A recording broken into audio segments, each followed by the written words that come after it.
it developed into something far greater, and I actually didn't know what I was getting into. Brian Hull says the first time someone offered him heroin, they called it smack.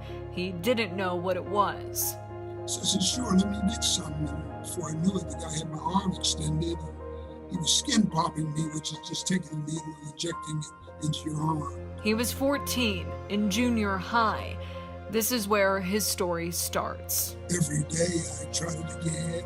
I think about the third time I took a liking to it because it seemed to allow me to block out the problems that persisted.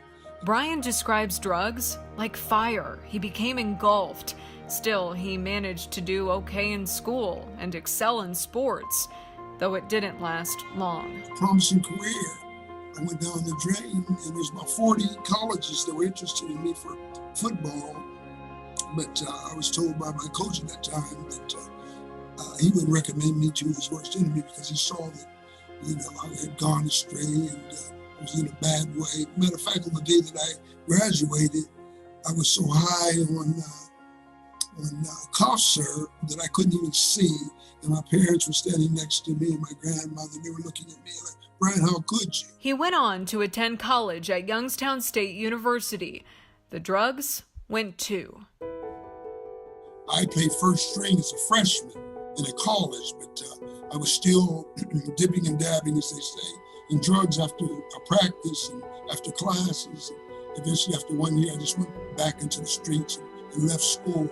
Now his mistakes were catching up with him. They wanted to send me away, 30 to 60. He ended up serving about 72 days in prison. I know where drugs will take you. I know what they'll make you do. Some people can tell you the moment they hit rock bottom. Things got worse. I became addicted, and I needed heroin. For Brian, bottom went deeper and deeper. At the expense of a 26-year marriage and 6 sons. Tore it up and alienated myself, estranged myself from my family. But on April 26th, 2001, and something happened spiritually to me.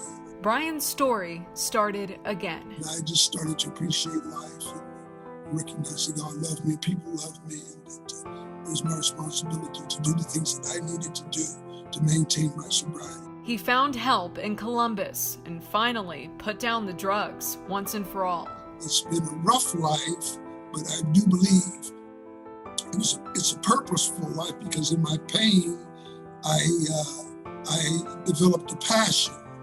And in that passion came a purpose. Brian now serves as a community outreach coordinator at Primary One Health. His job is to connect those in the chains of addiction to the resources they need. If you're doing your part, because if you do your part, there are people again in the city of Columbus that will help you, that will come to your aid, that will walk with you every step of the way. And next thing you know, 1 week is turned into two a month into a year. And you said, man, I got 6 months clean, I got a year clean, and you don't have to go back. If you want to learn more about what help is out there for you or someone you care about, go to don'tliveindenial.org. You don't have to memorize it, though. We have a link for you right now on 10tv.com. Just look for this story. I'm Angela Reigard. Back to you.